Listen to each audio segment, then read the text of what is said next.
Well, good afternoon, everybody out there in internet land. My name is Brian Trippett. I am the Front Porch Conservative. As you can see, my partner in erstwhile political crime, Reuben Christopher Haynes, is here with me. We have survived the night, as did America, as did Iowa, and we are here doing a recap on the Iowa caucus. We're going to be talking about numbers, talking about results, talking about speeches, talking about reactions, talking about everything else. So if you happen to be out there right now, be it on YouTube, on Rumble, on Twitter, wherever you may be, send out a tweet, send out a Getter, send out a Truth Social, send out a Gab, wherever you may be in the world. Tell everybody, hey, you're on lunch break anyway. You want to listen to some intelligent conversation? Stop in and listen to these guys. So, Reuben, how are you doing this morning? Doing very well. Thank you for asking. Yes, very nice. And yeah, it was a wonderful night last night. I want to thank you for putting everybody together, and it was really informative. I got Christian Watson, great. Brentley, great. Everybody was great. I really was, fantastic. I really appreciate it. And again, waking up and seeing what's out there. Let's get to it. Oh, absolutely. Yeah, I'm much like Reuben. If you were not able to join us last night, we had our very first ever watch party on election results, and this was for the Iowa caucus.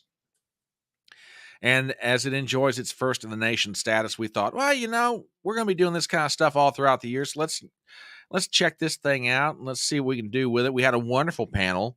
The professor, as we affectionately call him on the front porch, Christian Watson, stopped by. We had Brent from the Dangerous Rhetoric podcast. We had Chad Manley, and the five of us sat around, philosophizing, solving all the world's problems. And we watched the numbers come in. And, we're going to start off looking at some of that. But before we do, there is some breaking news as it relates to the election. And we'll go ahead and pop this up on the screen. In case you guys have not heard yet, former Arkansas Governor Asa Hutchinson has suspended his campaign for president after finishing 6th in Iowa and receiving 0 votes. 0, my friends. He got nothing. So, my shock to it was not that he suspended the campaign, that he even ran a campaign, but that's just me, So, yeah, okay. So now it's down to 3 people. The Donald, current Florida Governor Ron DeSantis, and former South Carolina Governor and UN Ambassador Nikki Haley. And if you did not get a chance to see what the results were last night, and this is pretty dominant, all things being equal. It really was. I'll put this up on screen. That is with 99% or more of the precincts reporting. Donald Trump finished with 56,000 votes. And to give you some idea, and Chad was the one who pointed this out last night, in 2020, when Trump was running for re-election, he only got 31,000. Okay. So that's, when I looked at those numbers, and Reuben, you can tell me how you feel about it. When I looked at Trump's result, I was hearkened back to a comment that the late Dale Earnhardt Sr. made one time. He just finished a race. He was in victory lane, and I think it was the race that helped him wrap up one of his 7 championships. And to no one in particular, he looked around and said, I don't know about y'all, but where I come from, that's what we call an ass kicking. And I'm sorry. That's where you take everybody else, hold them by the nose, kick them in the rear end. I don't disagree with that assessment at all. But Reuben, what's your take on the whole thing? Well, first off, it's an amazing win for President Trump. Not only did he get 51% of the votes, the largest margin of victory ever, he won every single precinct, every single one. He swept the state, if you just look that way. And again, the fact that this is a caucus, because again, Iowa caucus runs differently than a primary does. And the fact that you go there, you are registered Republican, you go there as a registered Republican, and then you pick your candidate as at the caucus, and the caucus is done very different than a primary. Primaries usually you just show up and you vote. Caucuses, you go there, you hear speeches, so it's basically a rallying cry for all of them. So you had Vivek there rallying, you had people and their surrogates for Haley, surrogates for DeSantis, and surrogates for Trump. And Trump was there as well. So it's basically a rah. You're coming out to support your client. Your candidate. Yeah. And then they vote. So the fact that, again, the more people voted for him than anybody else, numbers wise, it was a massive turnout, massive. So it's and with the weather it is. So yeah, and I'm saying this because I'm leading up to what the mainstream media is talking about as well, which is you can take it from there. But it's interesting, and believe me, the media did have something to say about this. Now, I want to go back and show these numbers again. And I just want everybody to let this sink in what they're looking at, okay? Out of a little over 110,000 votes cast, Donald Trump got 51% of everything cast. Now, I do want to not necessarily correct you, but clarify one thing. Nikki Haley did win one county. Oh, she did? Oh, hang on, I'll show you this. But how she won it, and the margin will crack you up. Hang on a second. Oh, see, right there. Oh, this one little county right there. That is okay. Johnson. That is Johnson County, Iowa. Okay, these ones were updated. Yeah. So I'm going to put this up on the screen, and I'll tell you what. If Nikki Haley wanted to prove just how tough she is politically and how powerful she is, she really did it in Johnson County when she won by 1 vote. Oh, no. Oh, yeah. Oh, yeah. Okay. That powerhouse out of South Carolina, Nikki Haley, 1 vote. A 1 vote margin of victory. Ooh, can you feel the earth move under your feet? Oh, man. So that's why her speech was, we came in second place. Oh yeah. And think of, and again, this is basically using, a word problem or word math in a way. She can actually say now that, the person who won the second most counties was Nikki Haley, so she did come in number 2. Oh yeah. And we're gonna get to some of her comments, but I want to go over to Rumble real quick. We got a couple of folks over there who are watching, and they're giving some information. Joe 56984 says Nikki Haley relied on Democrats who would never vote for her in the general to only end up finishing 3rd. Yet she's expecting us to believe it's a 2-person race. Laughable. And Gypsy Muse says, now this is from the National Pulse. Listen to this, Ruben. Florida Governor Ron DeSantis spent $1,697.96 per vote. Now think about that, almost $1,700 per vote to come in second at 21.2%. Nikki Haley spent $1,797.84 per vote to come in to finish 3rd. And spent all that money. If you break down, the amount of votes they got against the amount of money they spent, it averages out. He spent almost $1,700 and she spent almost $1,800, and they came in 2nd and 3rd respectively. Just absolutely mind-boggling. Yeah, crazy. But honestly, I mean, there were a lot of. I do want to show you one thing, and there's one thing that for me, and there's a lot of things from this night that was very heartening.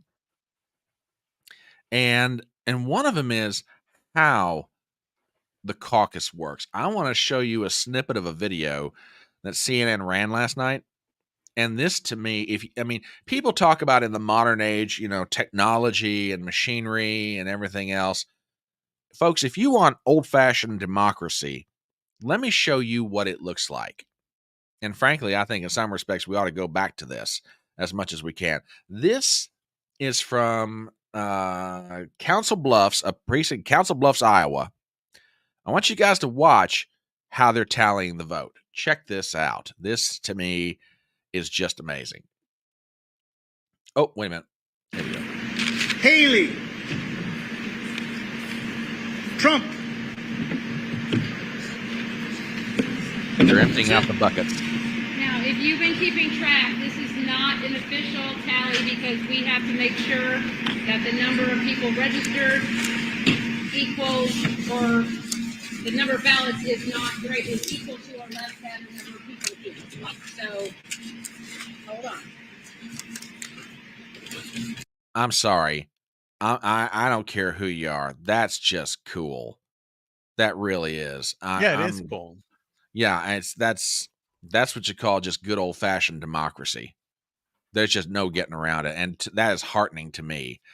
I mean, much has been made about the use of voting machines and whether we should have them, should not have them.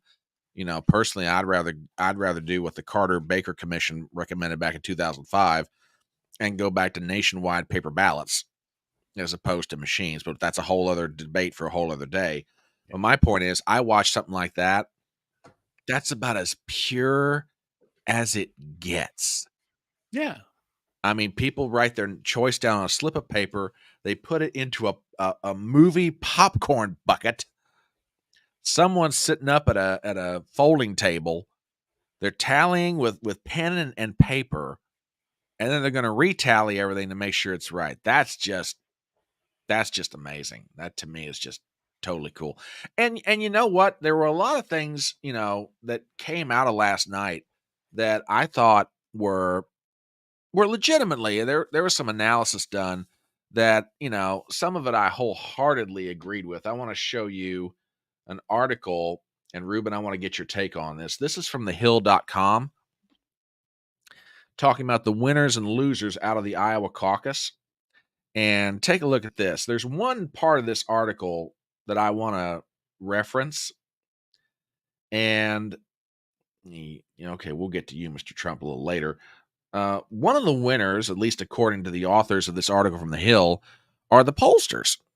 And believe me, pollsters have a thankless job. Okay. But honestly, I mean, I want to read this real quick. Pollsters take enormous flack when they get things wrong, but they had a solid performance in Iowa.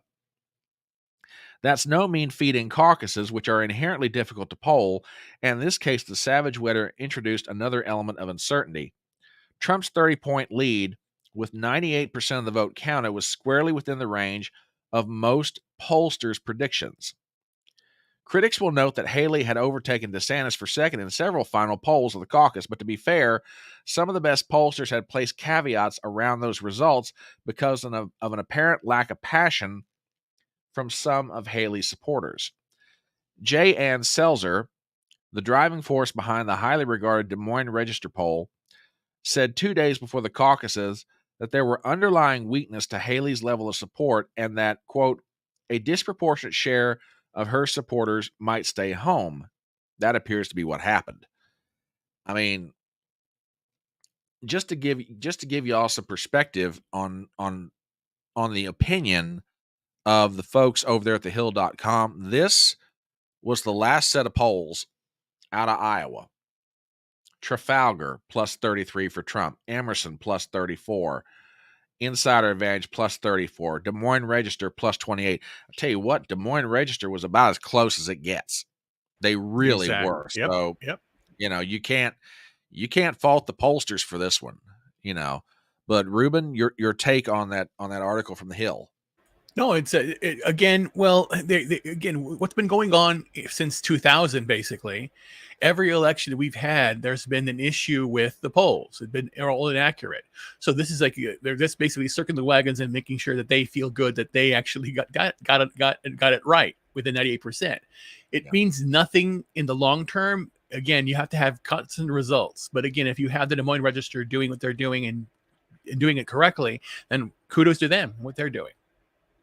Yeah, so I agree with you. I agree completely. Now, there were some criticisms last night or about how things went last night, as you might expect. And this is where, for me, and I'm not sure how Ruben feels about this, but this is, to me, is where things start getting rather humorous and in some cases blood pressure raising. And before we go any further, I got to say hello. Good morning, Lou Zare. Glad to see you, sir. Thank you for stopping by. We're glad to have you in the house. And oh my goodness, look at that over on Rumble. We got 14 people watching. Woo! Rumble, you lurky rumblers. We love every last one of you. That's right. Welcome to the Rumble, baby. Glad to have you. Now, don't go running off just because I called you out. Don't go running off on me, okay? I'm loving this. I mean, we're on YouTube, we're on Rumble, we're on Twitter, and thank you to everybody who's sending out messages saying, "Hey, those two goofballs are back. They're live streaming. You want to go watch this nonsense?" Exactly. Now, there was one criticism that started very early on last night, and that's this.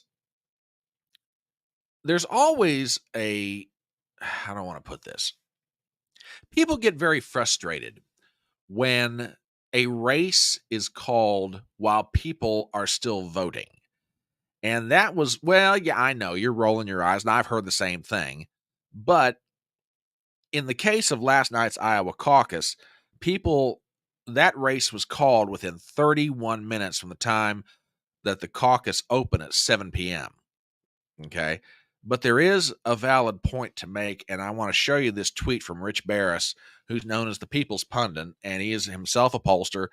And if you're not following his work, I highly recommend him to you, which, by the way, he had live stream coverage last night as well, and did a fantastic. I didn't get a chance to watch it, obviously, because we were doing over here. But from everything I understand, it was a smashing success, which, by the way, if you're not going to watch us, shame on you. But if you're not going to watch us, then I will highly recommend you go watch what Barris is doing, because he's good. Friend of the channel. Get him on, bring in. Yeah. But anyway, let me show you this tweet, and he addresses the issue of the race being called very early. This is in response to Dr. Larry Schweikert. Fox has Trump at over 60% with evangelicals. If that's true, even after, quote, revisions, Barris says there's going to be a check mark real quick, and Barris responds, that's exactly what happened. We, talking about pollsters and pundits, do not make race calls before people are done with voting, or in this case, caucusing. He said, I get people's frustration. But the also-rans and the fans have to understand this was not close. Early results confirmed Trump led with every single demographic. And that's absolutely true. I mean, without us really digging into every nook and cranny of the vote out of Iowa, going into that race, didn't matter which pollster you were talking about, Trump was absolutely leading with everybody, evangelicals, women, suburbs, every demographic that gets talked about or has been talked about over the past 20 years that make up the vote, he's winning with. And with, when the first set of votes started coming in, he was leading like 2-1 or 3-1 in some cases. And, everybody who watches this sort of thing's like, this thing's over. So, I'm like Barris. I get it that no one wants to see, like, for example, let's say you lived in California and they call the state of Florida at, 8 p.m. Eastern. Well, it's still 5 o'clock out in California. Well, that could affect 3 hours worth of voting out there. So I get it. But by the same token, when it's done, it's done. And these guys have been who track this stuff on election night, know the places that they're calling well enough to know when it's done, it's done.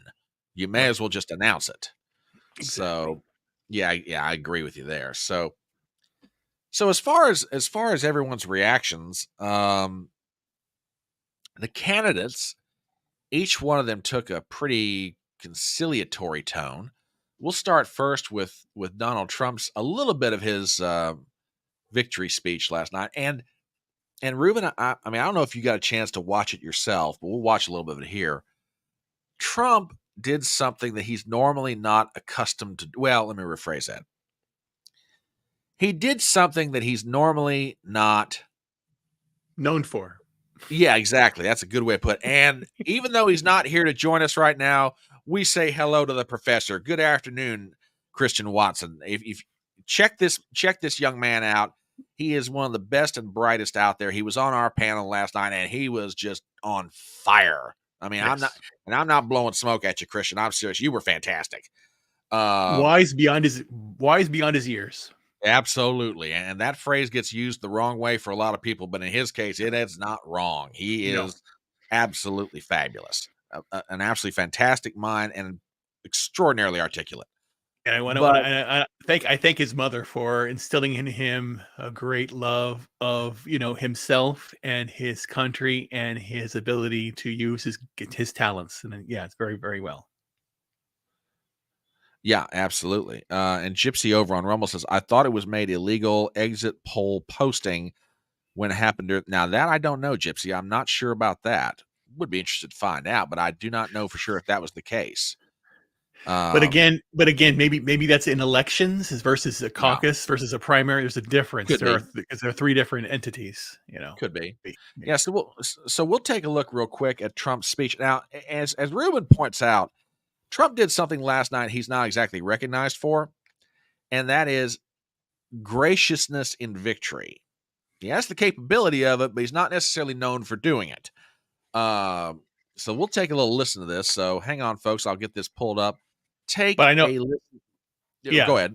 but I know why he did it, and he says it in it. Yeah, it's right there on top. The chyron right there. That's what it says it. Yeah. Yeah. So we'll play a little bit. So here we go. What a turnout, what a crowd. And I really think this is time now for everybody, our country, to come together. We want to come together, whether it's Republican or Democrat or liberal or conservative. It would be so nice if we could come together and straighten out the world and straighten out the problems and straighten out all of the death and destruction that we're witnessing. That's practically never been like this. It's just so important. And I want to make that a very big part of our message. We're going to come together. It's going to happen soon, too. It's going to happen soon. So that's Trump from last night. And I think Ruben brings up a very, very salient point, and that is he's already trying to, at a minimum, he's doing two things.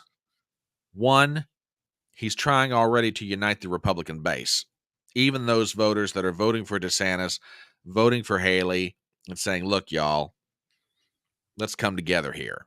Which, I mean, you would expect the victor of a primary a caucus like Iowa to do. And even if it weren't Iowa, it'd be if it were New Hampshire or anywhere else. It's like, guys, come on, let's get it together here. I mean, your thoughts. Well, again, it's true because again, he said it best. He said it's not just for us all to come together. He said for Democrats, liberals, conservatives, everybody to come together because again, our country is going through a crisis right now. As opposed to what you saw from the mainstream media last night, they didn't even air it because they were afraid of, spreading hate, which is very laughable. And the way that that Haley dismissed Iowa voters and then was now going off to New Hampshire, said she came in second when she actually came in third, and that it's a two-person race now. What are you talking about? What are you talking? Don't worry, we're gonna get to her too here in a minute. So yeah, but even when Trump tries to be gracious, that's not good enough. I've got to play you this clip from Rachel Maddow, and I'm just oh yeah. So you've seen this. I'll take it. What's he complaining about? Just kidding. Oh yeah, well, oh he went there. He went there, folks. I'm sorry. But Rachel Maddow is joined by a panel of I almost shudder to use this word, luminaries from MSNBC. Well, hacks.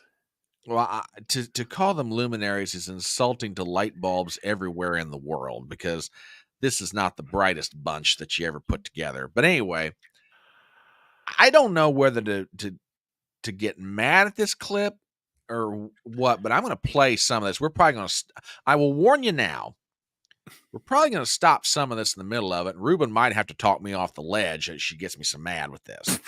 But anyway, it's bad. Ruben, it's bad. If you have not heard this yet, I've seen some of it. But I stopped listening after like I'll tell you when I put my finger up. That's when I stop listening. Let's see. Let's go ahead and play. Okay, hang on. Yeah, this is just rich.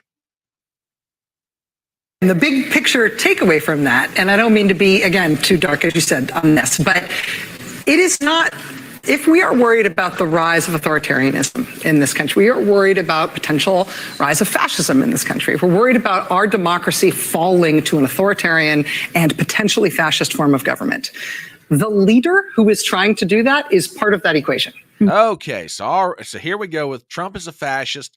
Trump is an authoritarian. Okay, that's not necessarily getting my blood pressure up. That's the criticism that's going to ring all through MSNBC, CNN, parts of Fox News. But it's the rest of this that just absolutely sends you straight up. That's where I stop, because it's like, what are you talking about, woman? Yeah. You have no idea. Yeah. Oh, I know. But we continue. Mm-hmm. But people wanting that is a much bigger part of that equation. Right. And the American electorate is made up of two major parties. One of those parties has been flirting with extremism on the ultra-right for a very long time. They've brought them in a way that they haven't been central to Republican electoral politics ever before. And I know. Hold it. Well, when she started with the line flirting with extremism, I went, okay. She's going to talk about Democrats. That's what I thought. But no, it's the right.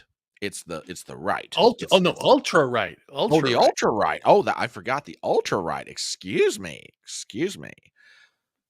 Yeah.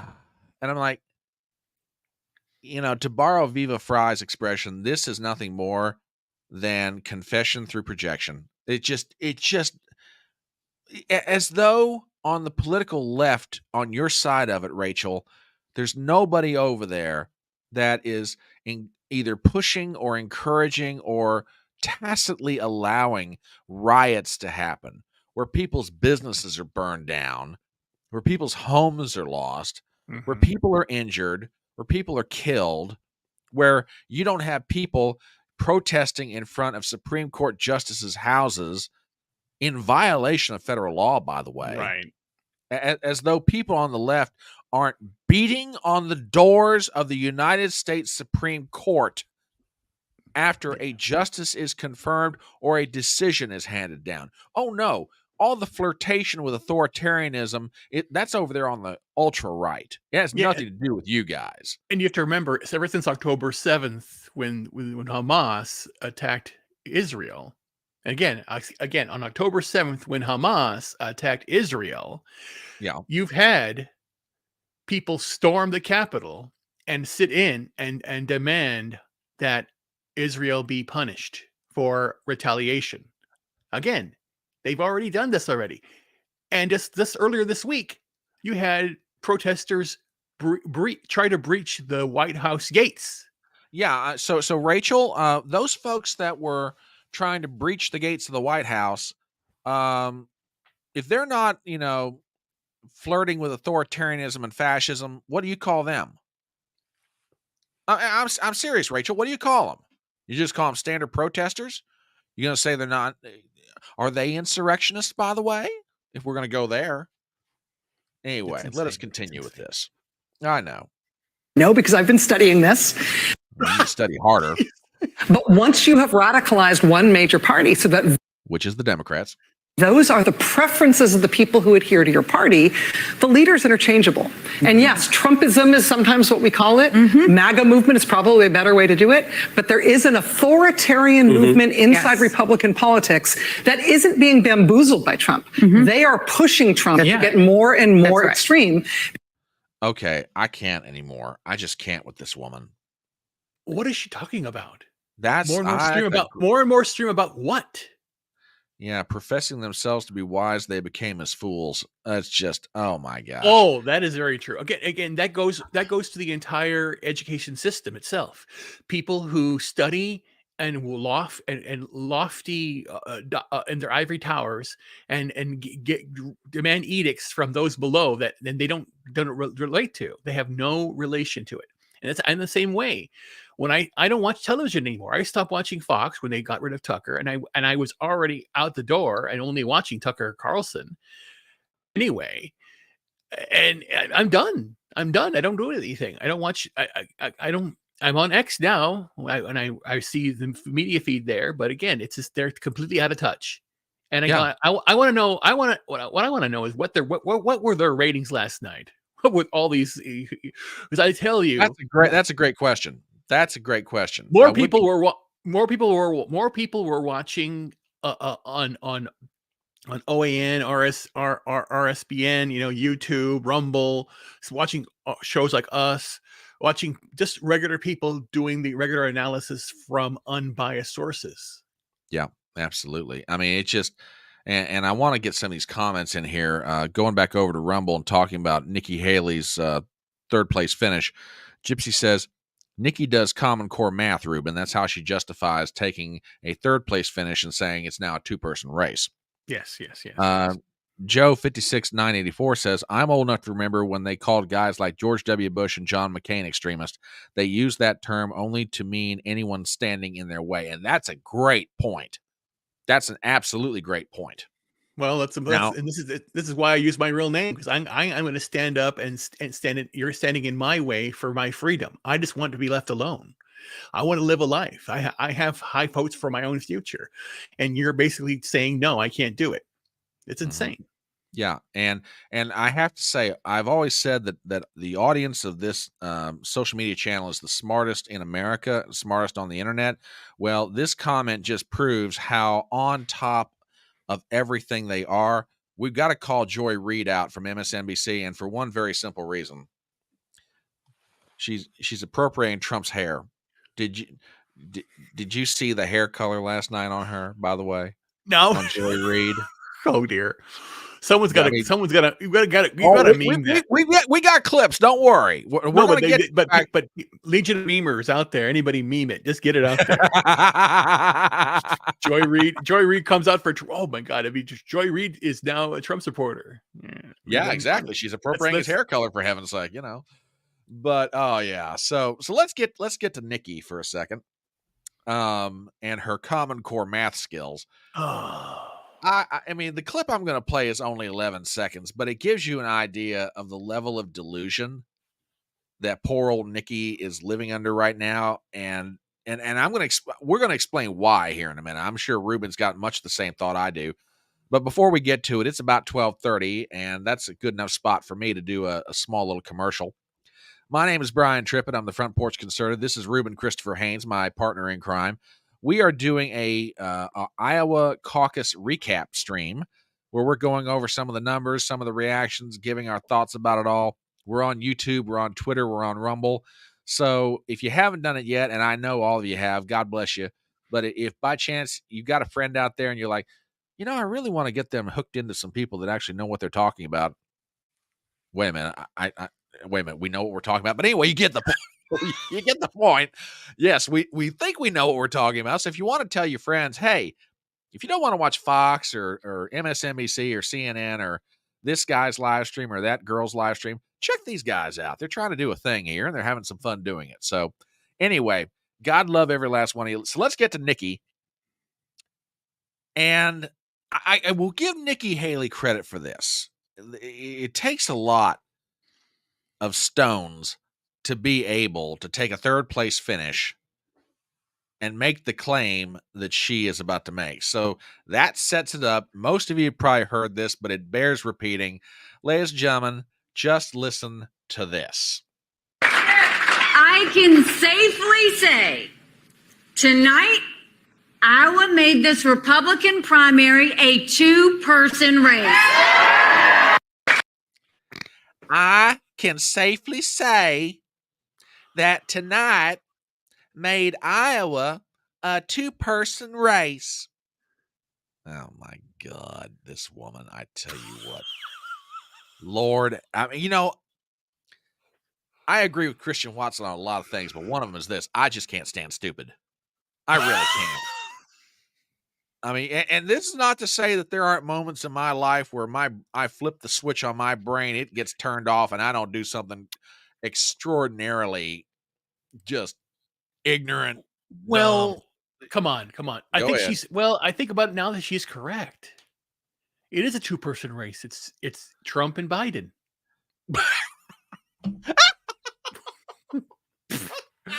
She was correct.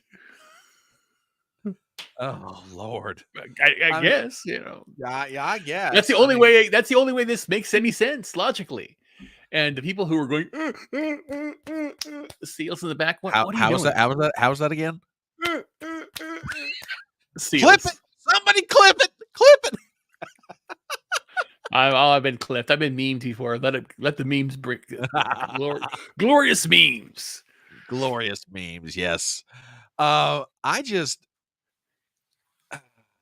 yeah. Well, and Loser's got a real good point here.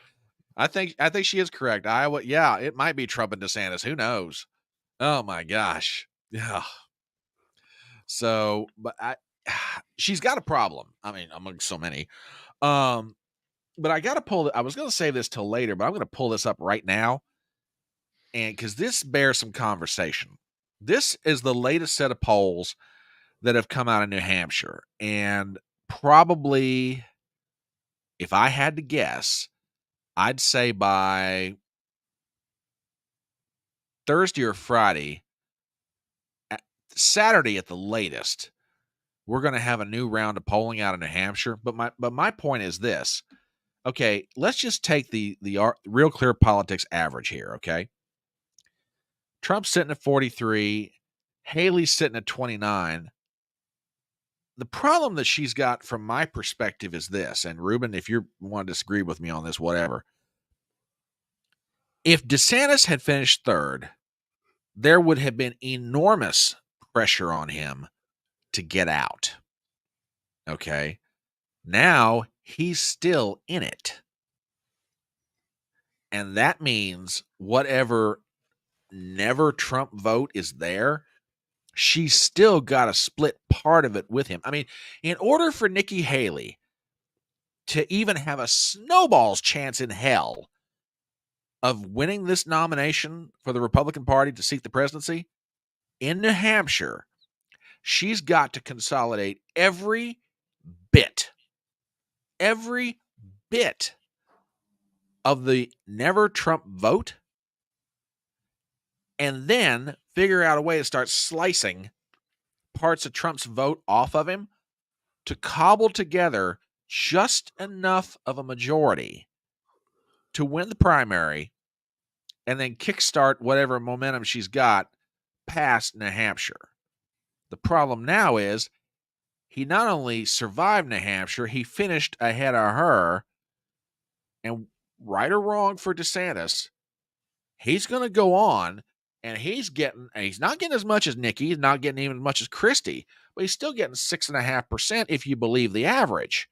Well, that 6.5% she won't get, and it's 6.5% that she desperately needs. Your thoughts? Well, yeah, because again, you hear Christie's out, so then that vote would probably be split amongst DeSantis and Haley. Ramaswamy announced that he's supporting Trump, so then that puts Trump close to 50 already. If you basically break this down, now Haley is strong. I think Haley will come in second here, just because it is not down in a southern state. Haley, even though she's a Southern Carolinian, but the establishment wants Haley, and they're pushing Haley. Badly. Yeah, and then Sununu is also pushing Haley, is supporting Haley. Right. So she's sticking in because she wants to basically, as she said, who cares about Iowa anymore? Let's move on to New Hampshire. And she said that. It's insane. So I think that basically, DeSantis should pull out after New Hampshire, and Haley should too. But we'll see how it works in this, because this is a primary. This is where the electors start. The cap for not the electors, the I can't remember the term. They start electing. They start getting their votes here for the convention. Exactly. The delegates. I'm sorry, votes. Yeah, there were delegates awarded last night, and Trump got the majority of them. But in earnest, it kicks off it kicks off real. If Iowa didn't kick it off, New Hampshire for sure will. And Yeah. just going back to these numbers again, as Ruben mentioned, Vivek Ramaswamy suspended his campaign last night and came out and endorsed Donald Trump for president, which I'm not necessarily surprised by the endorsement. I am a little surprised that he dropped out that early. But then again, as Christian Watson said last night, Vivek Ramaswamy is a very smart man. He's looking at the numbers and looking at a path forward, and there's just nothing there. So, I mean, he did the decent and honorable thing. Right. So, yeah, but if you just work from the assumption, okay, Christie drops out, his 11% is going to go to Haley, which, by the way, as Ruben mentioned a moment ago, is not going to be true. That vote's going to get split up between her and DeSantis. Still, Trump's still in a position to win. She'll finish a decent second behind him, unless, Trump and his people really turn on the gas, which I think they're going to try and do, because now it's like, all right, let's get this thing over with as early as possible so we can start focusing on Biden. Yes. So, yeah, I could see a scenario where Trump's like, yeah, if we did very well in Iowa, let's do even better in New Hampshire. Let's just roll this thing. So this is going to be interesting come a week from today. And by the way, we will be covering the New Hampshire primary Tuesday night. Myself, Ruben's going to be here. Christian Watson's committed to come back. Brent's committed to come back. I've got to reach out to Chad and see if he wants in. And you never know who else might show up. So we'll see what happens. But yeah, this is going to be real interesting, really interesting. But yeah, there was some other. Now that's the reaction from the candidates. Now I got to play. Oh, by the way, did you see the hair appropriator Joy Reid's reaction as to why Nikki Haley lost in Iowa last night? I saw something about it, but go ahead. Oh my God, y'all! But again, it goes back to demographics. How she views demographics and certain voters, it's very disturbing. And they talk about them being authoritarian, and or a high or them us being authoritarian or being a hive mind. We're not a hive mind. That's the one thing. I consider myself a classical liberal, basically, in my opinion. Yeah, I'm very socially, open for a lot of things, but I'm not a block. Right. A voter. I don't vote. If that were true, I am Hispanic, so I'm Mexican. So I should. If you're telling me that, I never said I was Mexican American. I always say I'm an American because I'm a melting pot. I have everything. Yeah. I actually did my DNA, and I'm actually everybody. I have French, German. I'm actually 10% African American. I have in my. I would not pass anything. Any purity blood test, but I'm a pure American, 100%. Yeah. But yeah, go ahead and say what Joy Reid. Yeah, before I do, I'm going to throw this comment up here. I think Haley supporters would vote for DeSantis if she dropped out, but I don't think the reverse is true. And I'll agree with that. And I'll tell you, and loser, I think you're absolutely right, but there's a reason for that. A lot of her vote is just coming from Democrats. I mean, there's a piece, and I didn't pull it up. I didn't have a chance to look at or pull up in time at the Federalist, written by Molly Hemingway, where she points out quite appropriately the Democrats did their best in Iowa on Nikki Haley's behalf to kind of muddy things up, and the best they could do for her is get her a third-place finish. And you're going to see the same thing happen in New Hampshire, because New Hampshire is an open primary. If Democrats want to cross over and vote in the Republican primary, they can do it. They can absolutely do it. Independents are the same way. But let's get to Joy Reid's illuminating comments. Oh, my gosh. Oh, I know. This will crack you up, folks. Take a listen to this. New Hampshire. And I think to the point that you made, Steph, I mean, it's the elephant in the room. She's still a brown lady that's got. Boy, that hair color is doing great on her. Oh, my God. You haven't seen this yet? No. Well, I've seen that. But again, that's a Trump haircut. Yeah, I hate to tell you this, dear, but seriously, love, that's some serious Trump color. She's right in love. there. She must in love with Trump, man. Jeez. Well, that could be, but anyway, we continue. got to try to win in a party that is deeply anti-immigrant and which accepts the notion that you can say. Joy, we're not anti-immigrant. We're anti-illegal immigration. Please get that right. But let us continue. Immigrants are poisoning the blood of our country. She's getting, birthered by Donald Trump. And I don't care how much the donor class likes her, which will ramp up a lot, the better she does in New Hampshire. So it's still a challenge. I don't see how she becomes the nominee of that party with Donald Trump still around. I can't picture it happening. Maybe it could happen. Ron DeSantis' only argument for staying in it is he's the white guy, that he can still make the appeal.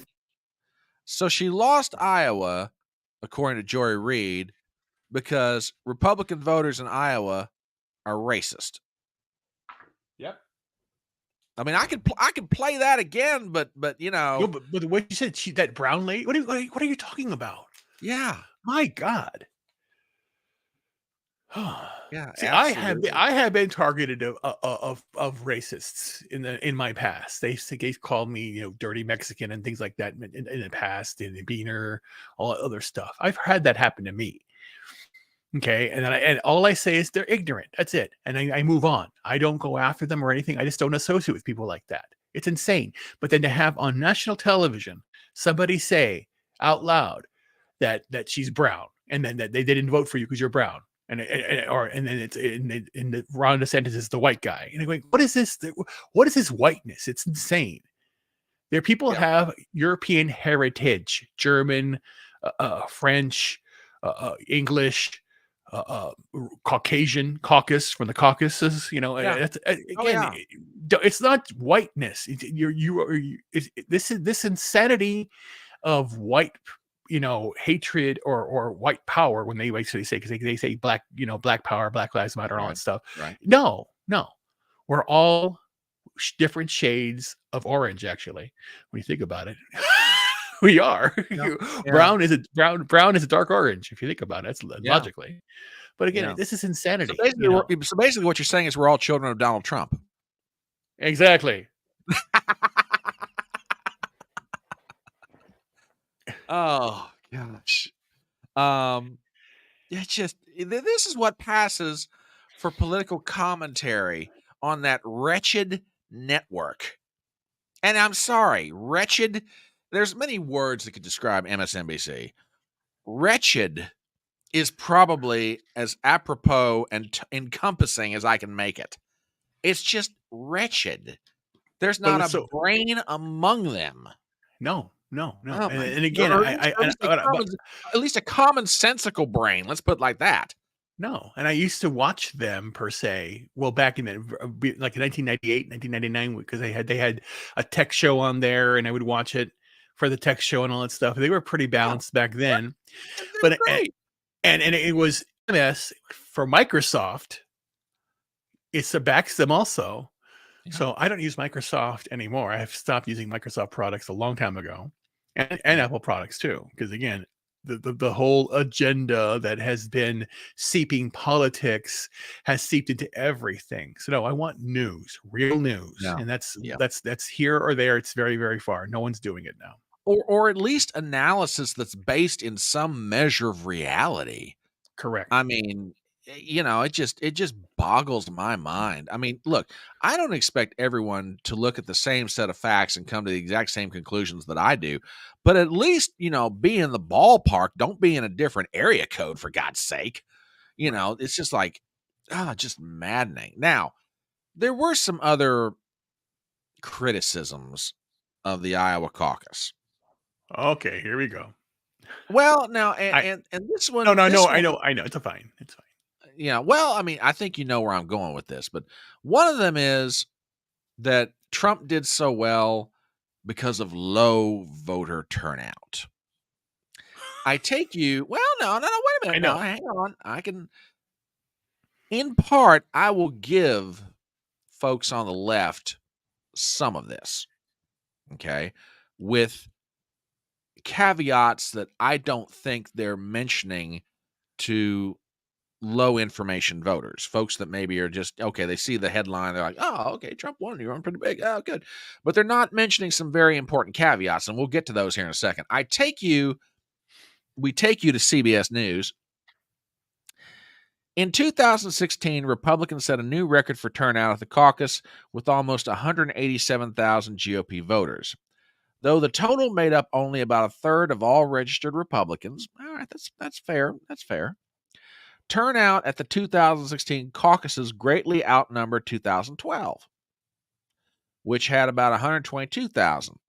In 2008, the turnout was similar with 120,000, making the 2024 Iowa caucuses the lowest in more than a decade. Now, here's my problem with this whole, he did so well because of low voter turnout. Yeah, number one, as if there weren't like a blizzard that had gone through there 2 or 3 days before that Iowans were still digging out of, and there weren't sub-zero temperatures on the night of the caucus where the average temp around Iowa was at least minus 10 to minus 20 degrees, depending on where you were in the Hawkeye state. I mean, this comment just ignores the realities of the weather. Now, I can just hear it now. Well, the weather shouldn't make a difference. Your voters should get out and vote. Yeah, but the voters that did get out to vote supported Trump. Period. In the biggest margin of victory and the biggest vote shares ever obtained at the Iowa caucus, regardless of the number of voters. That goes to what's trending on Twitter, or what they're pushing out there, the mainstream media, the shills are pushing. The fact that it's a caucus. Caucuses are different than primaries. Primaries and caucuses are different than elections. It all is different. And the one that was trending right now that they're touting, that you just brought up, is only 14%. They are basically saying that only 14% of registered voters voted for Trump. And that is different because, again, in a caucus and a primary, some are open primaries, some are closed primaries. But in a caucus, you show up, you tell them who you're voting for, and then you do caucus. You have to declare yourself as a Republican, declare yourself on who you're voting for, and they put you in the area where you're going to listen to the speeches, and then you vote. It's that way. So you go in already knowing, because if somebody sits outside and they have the caucus area and they have Trump, Haley, DeSantis, they already know what's going to happen based upon the number of people that go wherever they're going to go. You already are. And as you saw in the video clip, the furry verse Philip, you said, they actually open it up, pull it up, call it out, push it out there. It's different than a real election. So then these are the people who the precinct captains, the ground game in Iowa was very special. And you know how it is. They go flipping pancakes, going out there at the Iowa State Fair, State Fair. Yeah. It's all this stuff. So it's going to be different. So it's always going to be, and even in a general election, think about it this way. Let's say, for sake of argument, I'll be 81 million votes that Biden got. There are over 350 million people. Yeah. So if you basically say, well, he got 81 million votes, but that's only, like whatever the percentage that is of it, are you going to say that instead? Like Clinton, when Clinton won 43% of the vote. Yes. Yep. But he still won. He's still president. Yeah.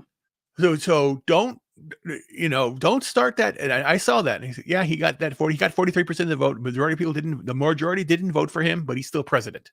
Yeah. And I accept it. We accept our form of government because that is the best way we can have our constitutional republic stand. Exactly. Not American democracy. Exactly.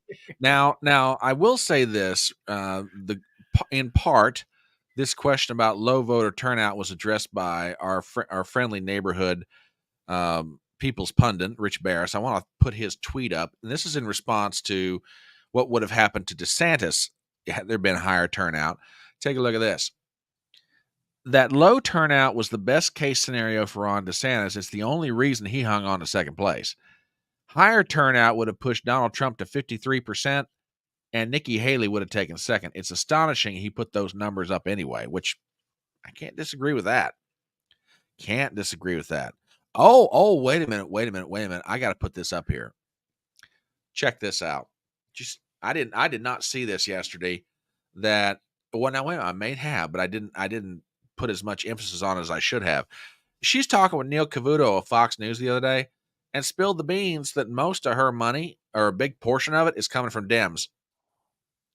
And, here's another thought. Dems don't normally get together in bad weather. And I've heard that for years, by the way. I've heard that comment for absolutely years. But this whole low voter turnout thing, oh, trust me, Ruben is absolutely right. Ruben is on it as usual. The mainstream media ran with it. I'm going to play you a clip from Morning Joe. Hey, look, we're slumming here, folks. We're going right to the gutter just for you, okay? Just for you. We love you so much. We're bringing you as much nitwittery as we can possibly find. So, the king of the nitwits, Joe Scarborough. Yeah, get ready for this. He's having a discussion with Jim Messina, who was Obama's 2012 campaign manager. And I want you to hear, because you've been hearing it ever since last night and ever since this morning, this narrative, it was low voter turnout. It was low voter turnout. It was low voter turnout that got Donald Trump the win. So, folks, take a listen to, as Ruben says, the king of the nitwits. Well, and Jim, can I really quickly, before you get to the general election, can I say now, and again, Donald Trump could not have paid for a better result last night. If you look at Haley splitting, but you are right. A low turnout, not a lot of enthusiasm for Republicans. A third of Republicans saying they loathe Donald Trump in the polls. He doesn't get half of the Republican vote. This is no huge vote of confidence for Donald Trump, but the way DeSantis and Haley chopped each other's support in half, very good for Donald Trump. Now Nikki Haley goes to New Hampshire. Probably overperforms there. You've got Ron DeSantis. He's going down to South Carolina. And what is Ron DeSantis going to be doing in South Carolina? He's going to camp out there for a month, and he's going to go and campaign on vets and military issues. Okay, I'm going to stop this. I want to rewind this because some of this just needs to be addressed flat out. So, I mean, and Ruben, feel free to tell me to stop the tape anytime you want me to, but some of this has just got to get addressed. So let's just rewind this for a second, okay? On to the general election. And Jim, can I really quickly, before you get to the general election, can I say now, and again, Donald Trump could not have paid for a better result last night. If you look at Haley splitting, but you are right. A low turnout, not a lot of enthusiasm for Republicans. Hold it right there. Hold it. What do you mean not a lot of enthusiasm? You've got to have enthusiasm for somebody when you're braving minus 15-degree wind chills to come out and vote for somebody. Don't tell me there wasn't enthusiasm. I'll grant you, okay? I'll grant there may not have been a really big turnout for the caucus, but don't give me this crap about there's no enthusiasm for the people who are there. Even the DeSantis and Haley and Ramaswamy voters are working their way through the same weather conditions as other people. I don't want it. That is a load of crap. Anyway, we continue with the crap. Republicans, a third of Republicans saying they loathe Donald Trump in the polls. Says who? Polls. He doesn't get half of the Republican vote. What do you mean doesn't get half of the Republican vote? Well, he got 51, so he didn't get 49%. So, no. Well, but okay, but I got to stop here for a second because there's part of this that I'm going to just drop. I'm just going to drop a truth bomb on right now. That statement about he only got 51%. He didn't get a half of the Republican vote. Yeah, that works from the assumption that he would be running unopposed. Donald Trump was not running unopposed last night. I mean, what? Did you somehow think that Nikki Haley and Ron DeSantis, who, by the way, between the two of them probably spent over $1 million in advertising, did you somehow think their names are going to be on the ballot and they wouldn't get any votes just because Donald Trump shows up and is on the ballot for the Iowa caucus? You nitwit. He got 51% in a field of 4 candidates. 5, actually, if you count Asa Hutchinson. No, 6. Don't forget the Binky guy. Or Ryan Binkley. Binkley, yeah. whatever he is. Who actually beat Asa Hutchinson. Exactly. I mean, he didn't get half of the vote. Yeah, he got more than half. He got more than half of it in a divided field. So please cut the crap, okay? Jeez, oh Pete. Anyway, we continue with this idiocy. This is no huge vote of confidence for Donald Trump, but the dude, he got the biggest vote share in caucus history among everybody who voted on that night, and he got the largest margin of victory in a Republican caucus in the history of it going back to 1976. What the hell are you talking about? This is not a vote of confidence for Donald Trump. I mean, just how long has your brain been baking out in the sun down there in Florida, big boy? Jeez, oh, Pete. Just unbelievable. But anyway, we continue. The way DeSantis and Haley chopped each other's support in half, very good for Donald Trump. Now Nikki Haley goes to New Hampshire, probably overperforms there. You've got Ron DeSantis. He's going down to South Carolina. And what is Ron DeSantis going to be doing in South Carolina? He's going to camp out there for a month, and he's going to go and campaign on vets and military issues, which, of course, will gut any support that Nikki Haley may have had with those groups. So, okay, well, I'll give Joe Scarborough credit for this. I agree with him on the fact that they're going to chop up each other's vote. And that's the one thing Nikki Haley, and as I said a moment ago, a little earlier, and Ruben and I were talking about this, that is the one thing Nikki Haley cannot have happen. The longer he stays in this race, the harder it is for, I mean, it's already hard for her to begin with, and frankly, it's hard for any of them that are going against Trump in this primary, even though he's not an incumbent in the strictest sense of that word. But she can't afford to lose any vote. And the longer he stays in this thing, DeSantis, the even more difficult her task is. But just the idea that there's no enthusiasm, oh my God. Yeah, here's a comment from, I think this is a new person to our channel. Hello, Alma. Before they were spraying persons would not come out in the cold weather. Now Trump won. They excused low turnout to the vote. Yeah, exactly.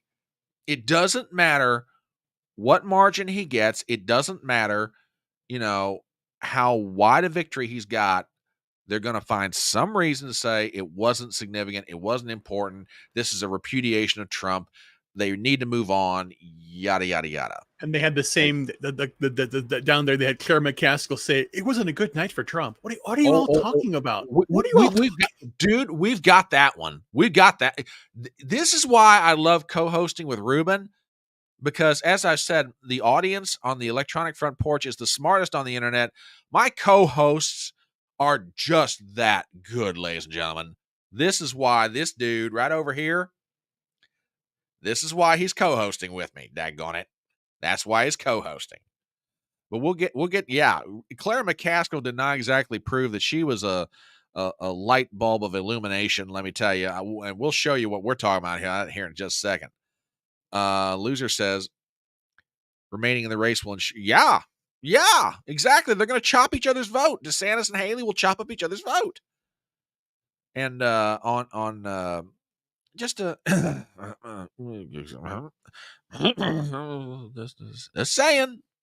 just saying.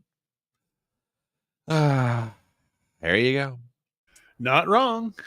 Yeah, she ain't wrong. But anyway, yeah, it's just and the other criticism that I love again comes from the hair appropriator herself. We got to play this one, guys. This is just too good not to listen to. Joy Reid is explaining why she doesn't really like Iowa. So y'all check this out. But, I feel like the important sort of data point, and Steve talks about it a lot. He's going to probably talk about it a little more tonight, is that these are white Christians. that this is a state that is overrepresented by white Christians that are going to participate in these caucuses, especially tonight. Earlier today, reached out to Oh my God. White Christians are evil. That's her. That's her. I don't know what It's like, well, I'm sorry. If the white Christians are voting, what's the problem? It's like, I thought folks on the left wanted people to participate in democracy. Yeah, like how many times has a nun gone into a bus and blown it up? Just kidding, never mind. I don't know. But no. You don't say Allah. Well, no, they don't say. They say. Oh yeah, well, yeah. I don't. No, it doesn't happen. It doesn't happen. Yeah, it is. I'm sorry if that's what the electorate is in the state of Iowa, and they just happen to vote in the Iowa caucuses. You can get mad all you want to, Joy, but the reality is, hey, this is who voted. Wait, Joy, baby, Trump hairstyle, sweetie pie. What? Oh God, no. We are the United States of America. This is one of 50 states. This is why we have our primaries. This is why we have our elections. This is why the Electoral College. We have different states. That's why when you go anywhere around the world, I'm from France. I'm from Florida. I already said it. I'm from Germany. We go by our state. We always say we say United States, of course, but we lead by the state. Each state is a sovereign entity within the greater federal system. So again, to demean the flyover states like you just did and to alleviate Christians is just, again, disingenuous completely. So what do we start saying? You're going to say all of the, then we'll say the communists in New York or the communists in California want this. Yeah, if you want to have flags of Chinese flags up in San Francisco and have poop all over, that's your state of your city. That's what you want. Keep it. Yeah, I don't want it. Yeah. Now, I mentioned a moment ago that we have a comment from former Missouri Senator Claire McCaskill, that beacon of political illumination. And got to play this. This is just too good. But before I do, I want to read some comments from over on Rumble. Joe says, they will always spin the narrative against Trump. He could win in a 50-state landslide, and they would find some angle to make it look bad for Trump. These people are not to be taken seriously. And one more comment from him. They love those white folks when Obama carried to Iowa twice. Boy, you are boom. Oh my God. Boom. I got it. He's right.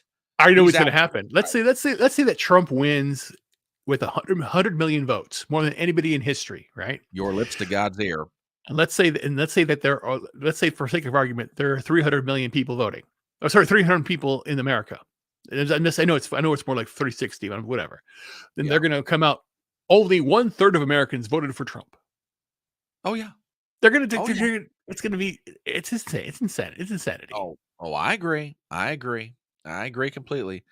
But yes, that lighthouse of political illumination, Clara McCaskill, has shared her thoughts on the Iowa caucus. So, folks, you gotta look. If Ruben and I have to suffer through listening to this political idiocy, daggone it, we want you to. I'm just kidding. Anyway, at least we laugh at it. Yeah. If we're gonna laugh at it, you may as well get a kick out of it too. So here's Claire. Let's listen to her ruminations. To Des Moines in just a second. Also, by the way, to New Hampshire, which is 1 week from today. Claire McCaskill, though, first want to get your take on what you saw last night. Not a big surprise. Donald Trump won by about the margin that most people expected. Low turnout. And as we've been saying all morning, almost half of Republican voters voted for someone other than Donald Trump last night, which is pretty stunning. Again! It's so You're dumb. working from the... Almost half of the voters voted against anyone named Donald Trump. Yeah, because there were other candidates on the ballot, and he got a majority of the people who voted. You nitwit. Oh, my God. Anyway. God. On to the tower of political illumination. Look at their eyes. They're closed. When you consider he was president of the United States and sort of a de facto incumbent in some ways here in the party. What are your takeaways from the result last night? Well, first of all, 50-50 for an incumbent really sucks. It wasn't 50-50, but anyway, continue. This is not good for Donald Trump. I don't care how they spin it. I get it that he won more delegates than the other candidates, but he got 50% of the vote in his own party after being an incumbent president. As you guys have said, that's not good. And then think about the money that was spent and how much of it was spent on negative ads. $70 million was spent by DeSantis and Haley, only $11 million by Trump. Of that, all that money, most of it was negative ads against DeSantis and Haley. No negative ads. Yeah, and they spent, what is that, like 6 or 7 times more than he did, and they still couldn't beat the guy. Just unbelievable. Just the complete moron. Yeah, yeah. Thank God Josh Hawley beat her in the last election. I tell you what, she's just awful. No, she's an idiot. Just atrocious. Absolutely nitwittery of the worst sort. And again, anybody who watches NBC, I don't understand what you did. You get the jab and now you're like mentally ill? No, I don't. I have no idea. I don't fault people for watching MSNBC. I mean, if they want to watch MSNBC, no, I'm serious for about the comedy. For the comedy, right? Well, no, hang on. I don't fault them for watching MSNBC. I don't fault them necessarily for watching CNN. I will confess something right now. When it comes to election night coverage, and I'm a conservative down to the bone, I will not watch Fox. Why? Because in my opinion, CNN does a better job of election night coverage than any other cable news network out there. CNN, yes. Care. CNN, yes. Yeah. That's true. Let's see. Loser asks a really good question, and I think I can answer this real fast. Do you have any numbers for what George W. got in the 2000 primary? Vamp for a minute, Ruben, because I think I can find that real fast. Yeah, I know that. Yeah, we can find that really quickly. But but again, I am just floored by the coverage, basically demeaning a win. I knew he would win. I didn't know by how much, but again, I knew it would be record setting. And my estimation, I was saying he was going to get, if he got, he could pull off. I said he could pull off 50%, but he would definitely beat by more than 25% the run, and he did. And again, that in and of itself, because again, you're dealing with a 4-person race. You have Trump, you have DeSantis, you have Haley, and you have Vivek. Now, Vivek, to me, is the one I'm very shocked of how poorly he did. But he did step up and did the right thing. DeSantis, I didn't hear anything with his comments. I only heard Haley's comments. And again, that goes to what's going on with the mainstream media. The mainstream media is really backing Haley, and then DeSantis is their second fault. And that's what they're doing.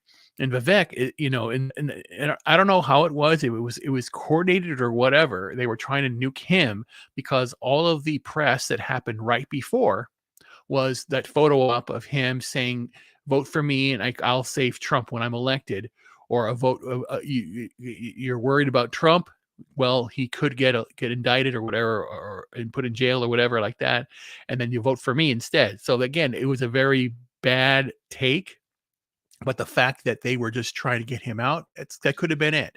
Yeah. And again, I got to talk with Christian Watson said too, because again, he gave a lot of good points on Vivek, and he was just supporting him. He actually met and spoke with Vivek. Yeah. But again, so that's what's important. Yeah. And go ahead. Go ahead. But that was the whole idea. The whole idea now that the mainstream media, and you see in every report here, the lead off is not a lot of big votes came in. Trump's in trouble, and on to New Hampshire. And it's like, are you serious? It's just that narrative is getting very tired. And to answer Loser's question, I was able to find the raw, not just the percentage, but the raw vote total from 2000. And this is actually pretty illuminating. So I give him credit for asking this question. Take a look at this. There were 5 major candidates running in 2000. The big one was George W. Bush. And out of a 5-person field, which was very similar to last night, by the way, very similar to last night, Oh, George W. Bush won with 41%, which again, from a historical standpoint, that's the highest percentage of vote earned in the Iowa caucus was in 2000 when George W. Bush ran for the first time. He got 41% and got 35,000 votes. Okay? Just let that sink in for a second because I'm going to put something back up on the screen. I didn't think to hang on to this, but I can get it real fast. I want to show you guys comparatively what Donald Trump got last night against the people who were in the race. I just want to put this up here. So, come on. Let me find this real fast.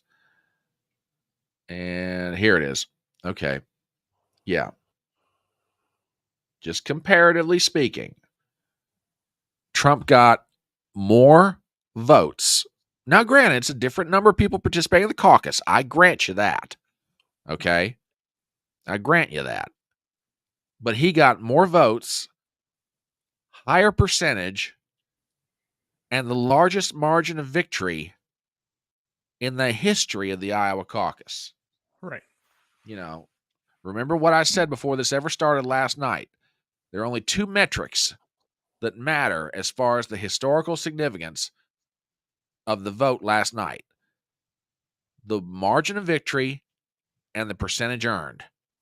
The highest margin of victory was 12%, and that was 1988 with Bob Dole. The highest percentage earned was 41% with George W. Bush. Donald Trump blew both of those out last night.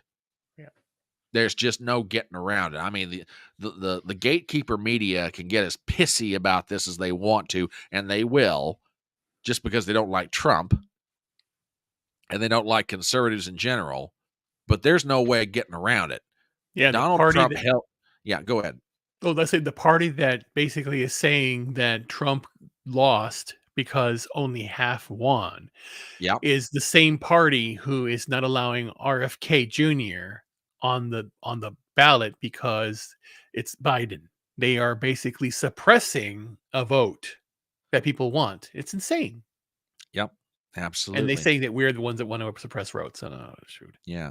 Losing their minds. They have to try every stupid thing in the books. And yep, I agree, Alma. I absolutely agree with that completely. And just to give you an idea of the kind of money Trump spent in Iowa, again, per National Pulse, which is Hakeem Kassam's fantastic organization. Check them out. $340 per vote that Trump got in Iowa. Trump, yep, money talks, and Trump's winning. So just a couple other things. Now, there is one other clip, two other clips I want to play, and then we'll wrap it up with some final thoughts. Over on CNN, there's a strategist by the name of Scott Jennings.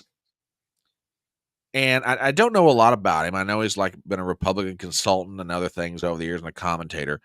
But he gave an interesting justification for why the voters in the Iowa caucus rewarded Trump with the victory that they did. I want to play this for, and I don't necessarily think he's wrong, by the way, but I want to get you guys to hear this. Tell me what you think of this. Listen to this comment. Well, and also, the idea that finishing second here so far back is any momentum. It's not a race for second. It's a race for relevancy, and everyone's losing except for Donald Trump. And, if you look at the entrance polling we've done, if you look at the expected results here, this Republican Party wants to give Donald Trump one more shot to prove them all wrong, that everything was a witch hunt, that the election was rigged, that his legal issues are, his just opponent. I mean, all the things that they're mad about, they want one more. It's obvious. They want one more shot at it. It's in the national polling, and we're seeing it show up at these caucus sites. I can't disagree with that. I mean, Ruben, what do you think? I mean, personally, I don't think he's wrong. Well, Go ahead. Sorry. There was an exit poll that they had, and 68% of people believe that Trump actually won the election. It was stolen from him. That came out there, and that was a poll. So this leads to the idea. So again, think about this. Mainstream media, MSNBC, CBS, ABC, all you people. Again, Iowa, 68% of the voters believe that Trump won the election in 2020 and was stolen from him. So if you are going to continue this whole demeaning like Biden's doing of the MAGA Republicans, I'm not a Republican. I'm just MAGA. I just make America great again is not a political statement. It is a statement that I want to ensure that every single person is successful. I want Front Porch. I want myself. I want you. I want Joy Reid. I want everyone to be prosperous. You know, the one thing I think it was the Dave Chappelle said it. Well, someone yelled out in the crowd in a show he did. He goes, "What are you to do if Trump gets elected?" And he goes, "Well, looks like I'm going to get a big tax break." That happens. Again, it's benefiting everybody. But again, the most important thing that he has to tout now, than Trump said it yesterday, to united together. But we have to bring the jobs back here. And we have to not just cut the taxes, but we have to eliminate all these departments. Like our friend down in our southern friend down in Javier Milei, the new president of Argentina. Afuera, get it out, cut all these departments. Because think about that. The Department of Education was started, I believe, in 79, and the Department of Energy was 77. Yeah. And what do we look at what we're having now?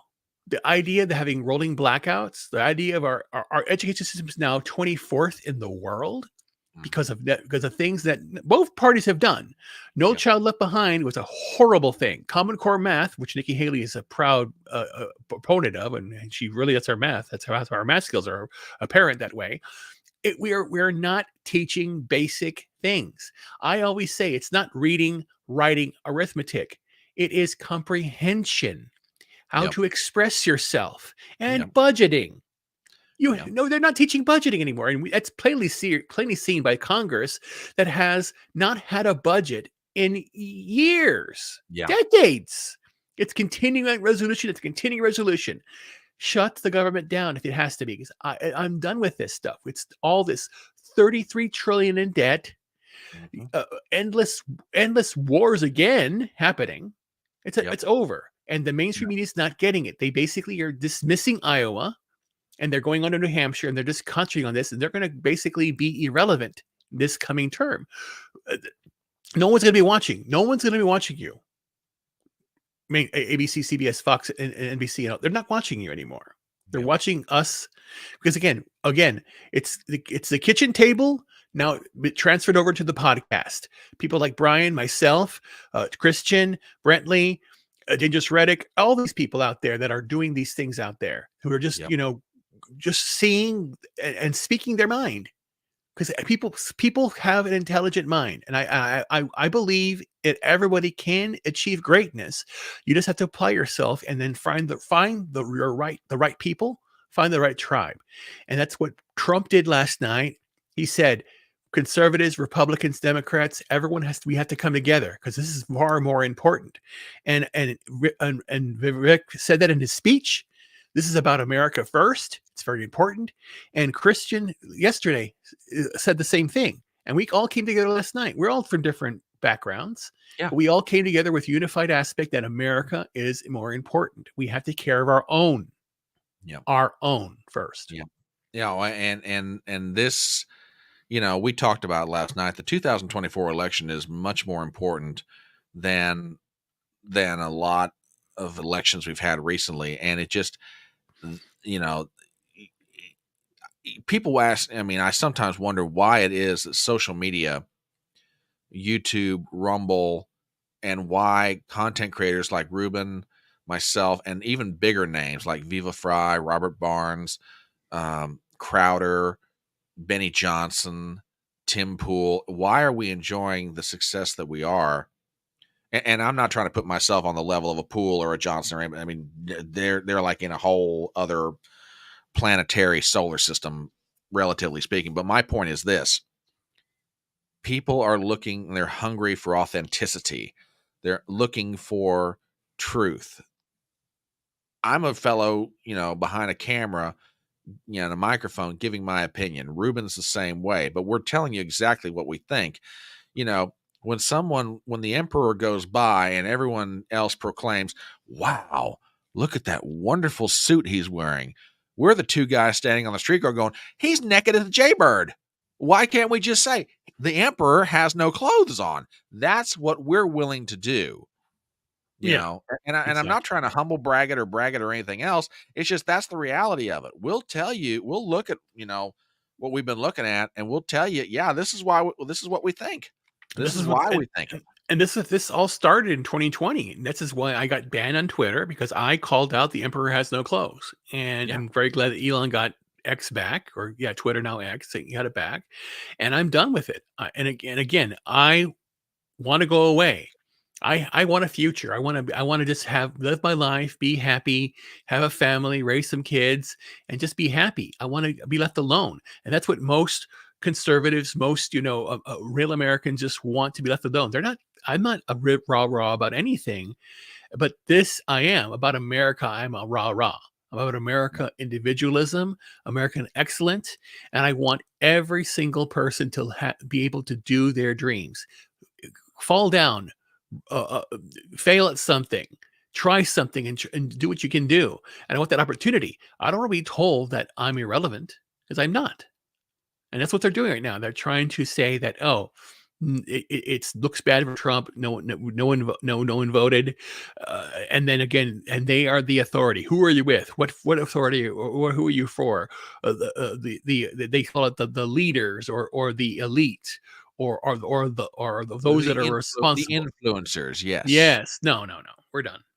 Yeah, exactly. So there was one question that was posed this morning, and it was by Steve Ducey to Karl Rove on Fox News. Now, lest y'all think we're going to let Fox News off the hook for their nitwittery, no. But actually, on this one comment from Karl Rove, I thought it was actually pretty salient. I want to play it for you guys. So let me set this up, and folks, take a listen to what the old architect has to say. I know, but hang on, Ruben. This too shall pass. Okay, so the White House is waking up today. They're looking at these results. I know that a lot of Joe Biden's inner circle being told by friends, hey, you got to step on the gas. We got an image of Joe Biden apparently signing big head posters as a souvenir. What do you think they're thinking about this big historic win for Trump? Yeah. Well, I'd be looking, if I were them, at the polls that show Joe Biden consistently losing to Donald Trump. And the reality of that is that he's losing because the American people are concluding he's not up to the job. 3/4 of the American people, including 7 out of every 10 Democrats, think he's too old. And 2/3 of the American people think he lacks the mental acuity to be the president of the United States. And nothing that he does in the next 10 and a half months is going to change that. And so it's shocking to me that his wife and his sister, who plays a big role in his political life, have not said to him, let's go out on a high note, announce you're not running again. Say what you want to about Rove, and God knows I will. but on this point, he is not necessarily wrong. I mean, it doesn't matter who. Now, again, we are 10 months to the election. That is an eternity 3 or 4 times over in American politics. Anything can happen. There are going to be events that will take place that have the potential to affect the outcome. So I add those caveats, which I think are appropriate. But you go through anybody's polling when it comes to the general election, you've got 1/3 of Democrats that don't want Joe Biden. Okay? You have a significant number of voters, be they Democrat, Republican, conservative, liberal, independent, doesn't matter. They don't think mentally he's up to the job. Now, whether that's justified or not, that's their opinion. They don't think he's got the mental capability. They don't think he has the physical capability. They think his age is against him. They're looking at all the issues of the grocery store, the gas tank, the cost of everything in life. And they're looking around, they're going, I'm not so sure I want to give this guy another 4 years. I mean, the mainstream media is going to do everything they can to poo-poo the results of what happened in Iowa last night. But the reality is the people who are in the know inside the Democratic Party and the Uniparty in general, which the Uniparty we identify here as being a combination of Democrats and Republicans inside the Beltway, they're looking at this and they're hearing a distant thunder. And that thunder is getting louder the closer it gets to November. Your thoughts? Well, again, I just had a wild thought. It's like, yes, you have 1/3 that doesn't like Biden, but they're still Democrats. Yeah. Those third, the what happened in 2012, and Biden started it again in his Valley Forge speech, was to label MAGA as the extremists, as the fascists, to scare people into voting for him. Yet, do you have that dark horse out of the blue aspect that could happen? Rumblings of Michelle Obama running. Yeah. Now, here's the even wilder one. Rumblings of what if you have somebody out of the blue actually leaving the Republican Party and going to the Democrats, like a Romney and a Cheney? Those two. Okay. Because again, I think that political shakeup could happen. There will be some that will, I think, leave the Republican Party because they were just rhinos to begin with. So as soon as as soon as South Carolina happens, there could be some very drastic changes because the mainstream media right now is just all they're saying, and you said it, Rachel Maddow said it, you had some people on CNN, NBC are saying it. They're saying that Trump is the dictator. He's going to be a dictator. You see it on The View that every morning. Whoopi Goldberg. He's going to arrest journalists and kill the gays, and then disappear the gays. What is going on? That's happening now in Muslim countries, and you had this poor Gonzalo Lira, who American citizen, who is detained for reporting in the Ukraine regarding what's going on there, and he was killed in prison, and we didn't do anything about it. They're doing it now, so I really think that there's going to be some big thing happening. Again, this election season is wild. That's why I go back to 2024. It's to be a map of 1968. We had a lot of, assassinations that occurred. We have a lot of turmoil that occurred. And again, we're back in 1968 Chicago for Democratic Convention. And John, we're in 2024 Democratic Convention in Chicago. A lot can happen. Oh, absolutely. Absolutely. And, next up on the list, New Hampshire. So one more time before we pop out of here for the day. This is the latest polling out of New Hampshire. Now, like I said, I'm expecting by Thursday, Friday, and Saturday at the latest, we're going to have a new round of polling. And there'll probably be some that drops over the weekend because, the primary is Tuesday night of next week. We will be covering it here on the electronic front porch. Time is, I've got to check when the polls close in New Hampshire, and we can start, cranking up the commentary. But yeah, we'll be back here doing this all over again. But this is what's coming up. What are your thoughts? The poll's going to be how big will Trump's lead be? I think he gets something of a bounce coming out of Iowa. But keep in mind, the electorate of New Hampshire and the electorate of Iowa are two different things. I mean, Joy Reid is correct in one sense, in that Iowa is heavily evangelical Christian. You don't have that so much in New Hampshire. You have that flinty New England. Is it open primary or closed primary? It is an open primary. Democrats and independents could cross over. And it would not surprise me, given that Joe Biden is not on the ballot. It would not, even though there's a write-in campaign trying to be done on his behalf against Dean Phillips, the Democrat congressman from Minnesota who's running against Biden. Wouldn't surprise me if you had a bunch of Democrats crossing over to vote for Haley. True. You really wouldn't. True. I think Trump gets a bounce coming out of Iowa. I think that Haley's going to have the same problem in New Hampshire that she had in Iowa. She's got to fight off DeSantis. DeSantis, in one sense, has a little bit of life breathed into him, but it's not going to be enough for him to win the nomination. But it's going to be just enough to be the thorn in Nikki Haley's side until one of those two drop out. And I got a feeling by the time one of them figures out which one ought to drop out, it ain't going to matter, because at that point, Trump's got the nomination.